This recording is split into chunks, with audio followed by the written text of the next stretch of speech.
Hey, bestie. What's up, girl? Hey, does anyone ever ask you, like, oh, I heard you do a podcast. What's that witty and gritty podcast all about? Yeah, okay, so I usually spit out this robotic sentence that's, we help hardworking Christian women get the growth they want by giving them the tools they need in order to have more joyful and fulfilling lives.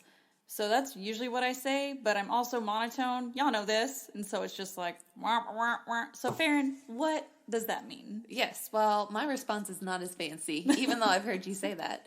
Lots of times I should know by now. But essentially I explain that we help people grow in their Christian lives, and through their growth, then they can better fulfill God's calling on their life. Right, so we're book study experts, and we know how to analyze, pull apart, and take that through the Christian lens, and that's kind of what we do here. And so then sometimes people are like, yeah, you're self-help books, and they might be mainstream, but we are always sure to bring it back to God and the biblical view. Right, so whether you see a secular book or something that a Christian author's written, just know that when you come here, you're going to get it through a biblical lens. And not just ours. I like that we incorporate interviews by people living out the principles. Yeah, that's for sure.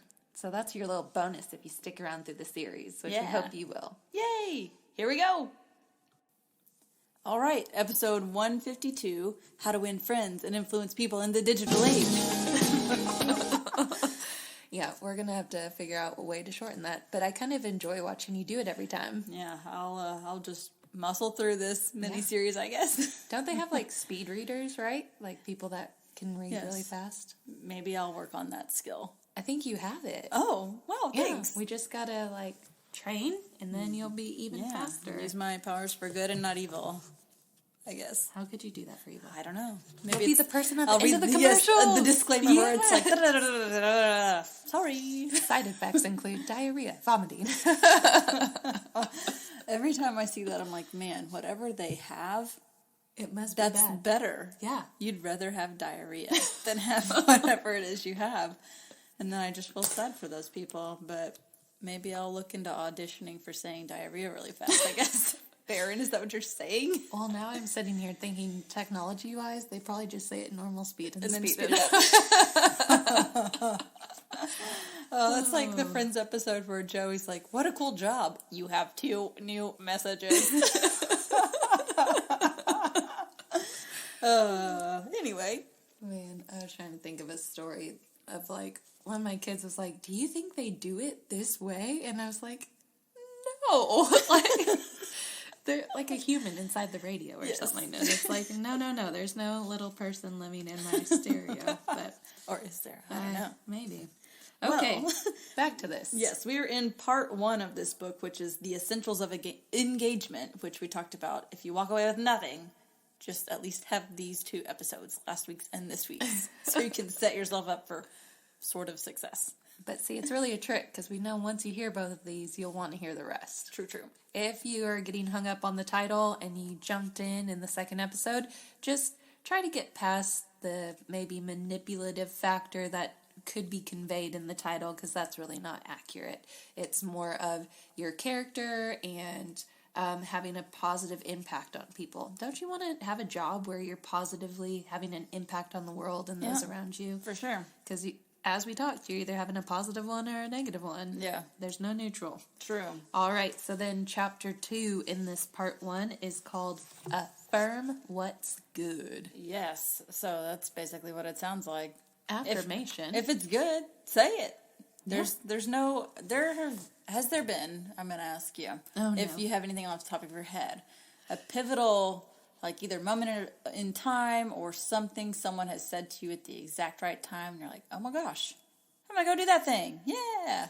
I thought you were going to go a different direction. Oh, what did you think I was going to say? Where I had to encourage someone. Oh, yeah, tell me. And well, I can't think, it's mostly kids. Like, have to encourage them, even though you don't wholeheartedly believe what you're saying, but you know that you're supposed to be the optimistic, like, well, you I don't believe have to in tell you. That story if you don't want to. We'll see. Someday, maybe they'll listen to this. But most of the time, I'm affirming, and this is what's going to come up in the chapter. It's not a false affirmation. Like, you're really finding truly what they're good at, their good moments, their good characteristics, and you are saying it back to them because they might not realize it. What I am saying is there are times maybe they draw you a picture and they're like, it's Tinkerbell. Like, But wow. there are 3. And Yeah, so art prodigy over it's here. like one scribble. And so you go, oh my gosh, I love it. It looks just like Tinkerbell, obviously. Drawn by a 3-year-old. See, I wasn't lying. I just didn't finish my sentence. Yeah, I finished it in my head. Ah, yes, because, bury your boomerangs, Farron. Yeah, yep. So, anyways, I thought that's the direction you were going. But it wasn't. It was that's why more of, I was giggling. has someone said something to you where you've been like, oh, wow, or I didn't see that about myself, or... God. Tell me more. So the church answered Jesus. No, I think I'm blessed to have a lot of people in my life that I think it's a two-way street. I think I have a lot of people that speak affirmations to me because I confide my thoughts, feelings, fears, excitements, dreams. I share that with my close community. And so then I'm giving them the opportunity to turn around and pour back into me, which I don't know that was in the chapter, so I'm going to That's for free. quote that. That's Quote Farron DeRue. yeah, from the Book of Farron. So I feel blessed in that, but if you're like, oh, lucky her, it must be easy because she's just Farron, I would say it's a two-way road. If they don't know your thoughts or dreams or aspirations or what you're afraid of, they might not willingly offer that as much. So, yeah, I think there's that. But I have a couple of projects going for Move Mountains Literacy, my little reading gig, and I was second-guessing myself because I'm having to send some stuff off to be printed, and it's a lot of dollars. Yeah. And I don't even know how, but I stumbled across this site that confirmed everything I'm doing because what I'm doing doesn't match what's currently out there, but that's the whole point, is I want to get materials out there that teachers really need that don't exist or they're confusing or wrong. But then sometimes it's like, wait, am I wrong? And so just praying to God about that, and then it's just been cool to see a couple of different things, like me not even looking for that and it coming across my website or stumbling upon it.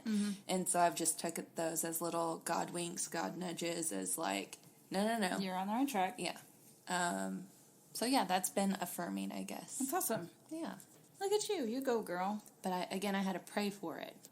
Yeah. I didn't sit in the worry. I mean, I was still worried. But, praying constantly over that. Yeah, so. not negatively dwelling or being unproductive with your thoughts. Yeah. It was, I'm going to actively work on this thing, and you received confirmation along the way. Yeah. As you took steps, it just further solidified. You're on the right track. It's like the headlight analogy. Yeah. You can always see, like, one step ahead of you, so... Well, and to the negative thoughts or not having that affirmation could have kept me from getting it out into the world, which, that's what Satan wants in general, right? So your good ideas, your ways to help others, living out the purpose God has on your life, he doesn't want that to happen. So he's going to do the opposite of providing affirmations. He's going to make you question everything. He's only going to point out the bad. He's never going to affirm what you're good at. Right. Unless Why would he's he? like, you are really good at messing up. Look at you. So that's not affirming the good, though. Yes, so this whole chapter is about speaking life into people, and especially if you are, well, again, this whole book's about influence. You're having an impact, if that word suits you better. You're having an impact on others regardless of whether you want to or not. So your kids, for example, you want to speak life into them, like you are good, you're sweet, you're caring. Because if you're not saying those things, you're trying to fill the gap for them. Because a lot of times, especially when they're younger, they don't have the vocabulary. So whenever they do share, wow, that was really sweet for you to share, that's something loving towards your sibling, you've got to say it out loud so that way they realize, oh, okay, this is what it feels like, or this is what that action represents. Speaking of action, Emerson is quoted in this book, and it says, the ancestor of every action is a thought, which sounds a lot like our Get Out of Your Head miniseries. So please check that out. If you are getting to this chapter and you're like, you know what, I think one of my biggest battles right now is self-talk. So yeah, Get Out of Your Head miniseries. That's episodes 84 through 91. You know, I have the same quotation highlighted in my book, and I was about to read that. Great minds. And I was going to tie that to the Switch on Your Brain miniseries, because that is all about the quantum part of your brain and how that's all working, and how every action comes from a thought and all the grooves in your brain and whatnot. So if you're wanting to nerd out on the science, that's episodes 55 through 62. And I also wrote down Proverbs 23:7, and that talks about how your actions and thoughts and all that kind of stuff. So very cool. Look at that. Yep. We're all good here. So if you're wanting to speak life into someone, if you're wanting someone to choose right and do well and do the right thing, you gotta lay the foundation there, because then they're gonna realize, what would a good person do? That's back to the atomic habit things. What would a good person do, or a sharing person do, or a caring person do? Oh, they would do this, because I can reflect on all the times where I've been either told I was caring, or I've learned how caring looked, so I can step up and do that again. And you know you can do it because you've done it before. And that's a parenting hack, if you will, that we've talked about before. Don't tell your kid, you're being bad. Or, you can be like, you're a nice girl. Nice girls don't scream at their sister. Right. So instead of saying, quit being bad, you're being so naughty, you're a naughty girl, don't yell at your sister. Instead, you're a really nice girl. You talk to your sister nice, you love her. Don't talk to her like that, right? How could you say that nicer? Can you say it like this? So just be careful what you are naming it. And you're setting them up for being in character, and wow, that was out of character for you. So you are a sweet, good, whatever. So that was a little bit out of character for you, and you can talk about that. Just like you were saying, Farron, call it what it is and put names to it. Yeah, and I hope I'm not jumping too far ahead, but I found this, again, with the whole idea of this title possibly making you feel like it's a manipulative book, or if that parenting thing was. It's not manipulative, and I love how Rick Warren talks about it. He says, people aren't things to be molded, right? So not manipulated. They are lives to be unfolded, and that's what true leaders do. They unfold the lives of others and help them reach their God-given potential. So I like that. You're not molding them. You're helping them reach their potential. Not manipulating them. You're helping them reach their potential. Yeah. And there's a whole section in here where he talks about, again, this story about how the shepherd pins the 99 and goes after the one. Like, that is a direct story from the Bible, how he leaves the 99 to go rescue the one. So with that, whoever you're impacting, they see you go chase after that one and reel them back in. So I'm just thinking, I've got 3 kids. If they see, one's in distress, I'm going to go and guide them and teach them. And by proxy, those other 2 are going to hear the lesson that I'm giving them. Yeah. I love about that story, too, that, it doesn't seem like a big deal to lose 1 out of 100 unless you're that one. Unless you're the one. Save me. Oh, yes. Yes. Please come save me. What were you about to say? Okay, there's a part where it says, we all have an innate, unquenchable desire to know we are valued, to know we matter, yet affirming this in each other is among the most challenging things to do in our day and age. So we're all built with that desire to love and be loved. Obviously, that's what God gave to us. We're called to love God and love others. So I wrote just down, say it and act it. So if you truly care about someone, you're going to show them that. And I think that kind of revolves around the idea these days about dimming someone else's light doesn't make yours brighter. Right. So I just wonder sometimes if people have trouble affirming it in others because somehow that means you don't have that quality, or by building them up more, you're going to feel worse. And I don't think I've ever felt worse after complimenting somebody else. Oh man, I felt terrible. No. Yeah. So, and hey, good words do often come back like a boomerang, though. Yeah. So I might need to let Mr. Carnegie know that there are kind boomerangs. Well, he's dead. You're gonna have to the Carnegies. tell him in heaven. The Carnegie family. I'm sure he knows by now. Yes, but I think a lot of times when you give affirmation, you get it back. So there you go. And like you were saying, Farron, it's not that light gets dimmer or whatever, in my head I'm like, the whole tide rises whenever we're encouraging and building each other up. And then it's not just better by one time, it's exponentially better. And then you have fostered this environment of encouraging each other just naturally. It just comes naturally after a while. Yay! So it gets pointed out a lot of times, I think, in the rest of the chapter, but if you've ever tried, like, telling your kids to be, like, you want to improve a behavior, and your approach is list all the times they've messed up. How would that work for you? Is that still going good? Have they mastered it yet? How's y'all's relationship? So, again, the idea here is to treat people as if, or like remembering their good moments. And then I like this part that says, treat man as if he is already that way. Yes. And that kind of was like what people call manifesting. But then from our prayer series, it talks about to pray as if God has already answered the prayer. Right. And to begin with gratitude. So that just made me think in this chapter, thanking them for the good that they've already done, and then speaking into what they are good at.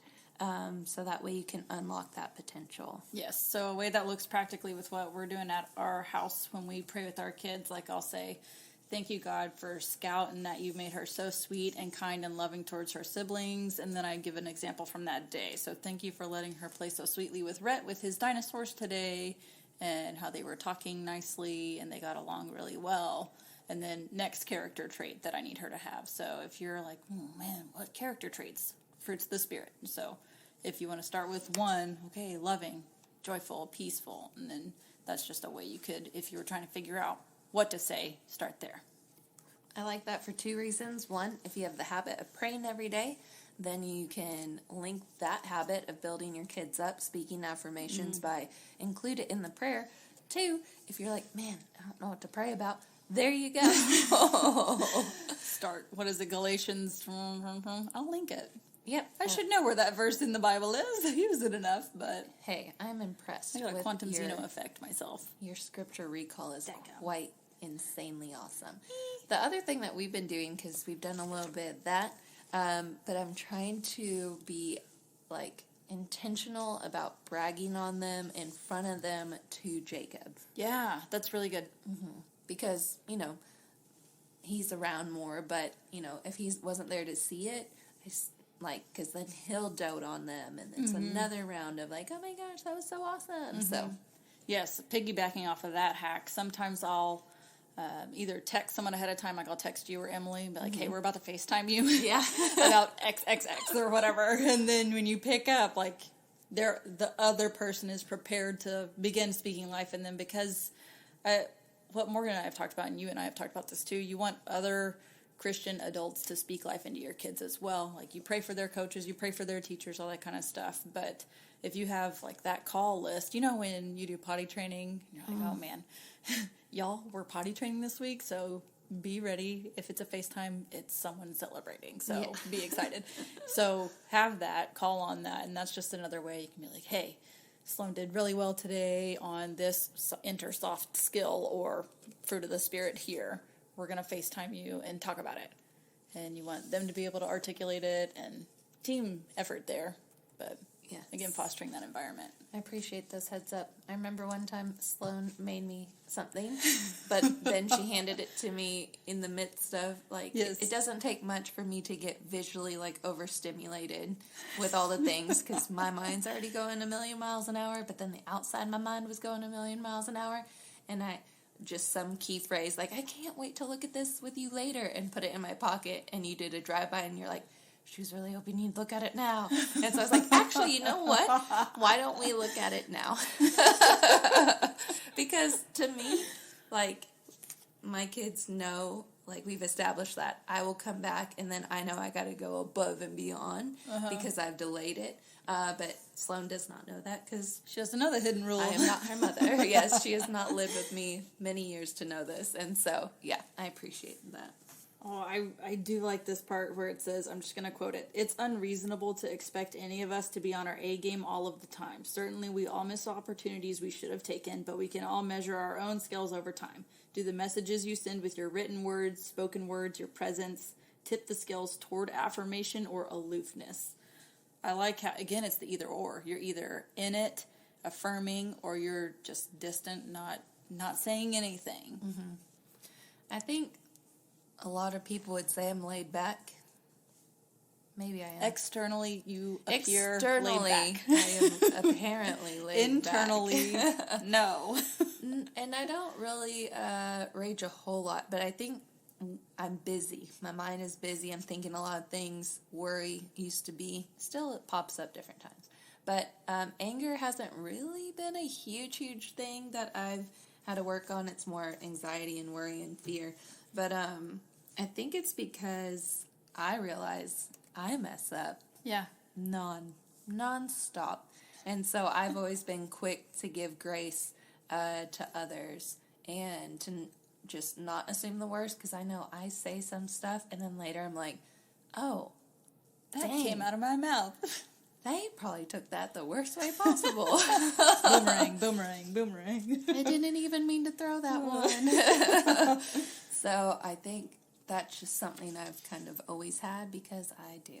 I mess up and say things all the time. And then I've just been like, you know my heart. Yes, yeah. But then if they don't know my heart, it's like, You gotta get to know my heart. I promise you'll love me. Yes. Another part in here, it talks about, like, right after that, what would it look like if you began focusing on the person's best moments and sought to affirm them? You touched on this earlier. There's a book that my book study group did a couple of years ago. We called it The Long Year because it was a book that took so long, but it was so good. It's called Love and Respect, and we'll link it in the show notes, but that all circled back to how to show love to the spouse or respect to the spouse. Or you could tie this to whomever, whatever relationship, and how that goes back to your heart, knowing your heart, your intentions. But that also comes with, like you were saying, Farron, if you haven't let people in, how do they know? So that takes you stepping up and being vulnerable with your inner circle. Not the whole world, but like someone in your life needs to know it all. Like who are those 1 or 2 people who know like everything? Or as Jenny Allen would call it, the last 2%. She talked about in our Guya mini series, so... I thought this was impactful too. It says, as big as business gets, as large as a following as one accumulates, messages are still given and received on an individual level. Mm-hmm. So to translate that a little bit, if I'm coaching a soccer team and I got the huddle there and I say something, it might pump up and fire up like 3 or 4 girls. Another 3 or 4 girls suddenly have to go to the bathroom. And then the other 2 are chasing butterflies. But not naming names. I think it's just crazy how, I think as a teacher we always differentiate. Right. Differentiate. You got to teach and have small groups and communicate and deliver messages that would reach a variety of people on a variety of levels. And I think that's a real challenge because I think some oopsies are just pretty bad. Yeah. But I think some oopsies were given as if they were speaking to a certain person that would receive it a certain way. Mm-hmm. Unfortunately, the whole world saw it, and it was taken ways that maybe they didn't intend. Yeah. So I do think that just makes your words that much more fragile. So yeah. Very good. Just interesting. So there's a section in here where it talks about how you were just talking about how sometimes you say something, you mean to hype someone up and it doesn't go the way you planned. And that happens sometimes, and you got to circle back. And no one bats 1,000. You're not Jesus. He's the one who bats 1,000. But you got to have that forgiveness and grace element that goes hand in hand. Forgiveness where you need it, grace where you need it. Make sure you're giving freely of that, which is hard. And then in Romans 12:2, it talks about how we're supposed to be set apart. So that is a way that you can set yourself apart, is give that forgiveness and give that grace and know that person's heart. And if they do circle back, hey, when I said this, I really meant this. Or sometimes they might not realize they said it that way, but you've got to know, like, okay, I'm going to take it with a grain of salt. This is what they meant. I know who they are. If I'm still upset by this, then I need to have an adult conversation with them. Yeah, I love that part because he says, people want to be set apart. Businesses want to stand out. Influencers, no offense to y'all out there. I feel like we've knocked that a little bit. Not everyone wants to be an influencer, but if you do, right on. But as an influencer, if you want to stand out, you got to act differently to set yourself apart. So, you might be reading this and you're like, but that's not what everyone else is doing. Well, you're not supposed to be like everyone else. Yeah, you want to be set apart. And so that can even help you stand out for the right reasons too. So I like that. Very well done. Okay, so there's another section in here where it talks about if you are a leader, taking the time to make sure you speak with people on an individual level. And I'm going to brag on Autumn Miles for a little bit. We had her on the show, but also she came to our church and spoke at our journey groups, which is, it could be, that's like our recovery program or a marriage re-engage, but it could be for anything. They have how to have healthy boundaries or how to help with your aging parents. Like there's a million different kinds of journey groups at our church. 40 categories. Yes. Yeah. So she came and she spoke to the whole, like everybody who wanted to go, including non-journey group people. And afterwards she was at a table and she talked to everybody and had one-on-one conversations. She signed anything people wanted to sign. She prayed with people. I mean, it was great. So she's a wonderful human being, but that she took the time, and that just showed like the Jesus in her too. Mm-hmm. Like she took the time to, yes, I'm going to pray with this person about this, or yes, I'm going to talk to you, engage right here. So I thought that was a really good example recently in our lives. Yeah, and talk about delivering a message that could speak to a variety of people. Yeah, for sure. If you ever get the opportunity to hear her speak in person, we highly recommend it. For sure. I'd like to wrap up this chapter with, it's always, so here's a little, I'm not like pulling these out. They happen to be the last couple sentences in the chapter. So if you want to read them yourself, you can. But otherwise, I'm going to use my after hours voice. Go for it. He says, all great progress in problem solving with others begins when at least one party is willing to place what is already good on the table. So insert grace and finding the good in people. From there, it is much easier to know where to begin and how to lead the interaction to a mutually beneficial end. So again, not manipulating somebody out of anything good for them. It's a mutual beneficial end. Yeah, you might have heard, be the bigger person. That's how this comes into play. You're coming to the table saying, look, I'm at, not being like, we're both at fault. Like, no. I'm at fault. Here are some great things I see going on. Let's build it from here. There's been times where I've tried to, I've had to learn these skills, these soft skills over the years, but I tried to start out with the ask before the giving the encouragement. And that doesn't go for as well as it could have. So if you say all the good things, again, not manipulation, but if you come to the table with, hey, this is what we're all doing right, that at least gives you the baseline for where we're going to go next. What to tweak, how to improve, what hurt, what didn't hurt. I guess if I had a formula in these situations, it's acknowledging what they're good at and expressing gratitude for the things that they're doing. And then we're going to get into listening and really hearing what they're saying. So then identifying that I hear what you want. And then let's come to a mutual decision. Yeah, you can even ask for clarification on what you meant by blah, blah, blah. Yeah, because it turns out sometimes I am not accurate in what I think that person wants. Morgan says I'm notorious for, like, he'll say something and then I'll interpret it like so not right. And he's like, that's not what I said at all. I'm like, really? Like, yes. These were my words that came out of my mouth. Like, oh, okay. Oops. I was thinking, like, when my kid loves fruit snacks, so I go buy a box, and then I say, do you want fruit snacks? And then they say, I don't like fruit snacks. I don't like them anymore. Great. Who's getting fruit snacks in their soccer goodie bag? Hey, don't tell them that. I know where these fruit snacks came from. It's because y'all don't like them anymore. There's got to be another mom out there that buys the snack and the kids don't like them. It's me. I'm her. Time for your snack turn, and then everybody gets, and the kid's like, why'd you get these? I don't like that. And then you cup their mouth. and then they get their own snack bag, and they're like, oh, fruit snacks. I forgot how good these were. Do we have any at home? No, we don't. Everybody just got 2 in their snack bag. Oh, that's fun. Can't wait to do that some more this season. I just know someone on the other end of this is like, okay, good. It's not that's just why I got 7 fruit roll-ups as a snack bag. I bought the Sam size 100 count fruit roll-ups. Oh. There's not enough people on this team to give these away. Parents, y'all want a snack bag? Oh my goodness. Maybe a Dunkaroo. Do you remember those? It was just like a cookie and frosting, man. Don't bring Dunkaroos, because then they're going to want some at the house and then immediately not want them. Great. Okay, tune in next week for some more soft skills. Yeah, we're influencing people. Someone's looking for Dunkaroos online right now. Bye. So we're really good at segues. And sound effects, right?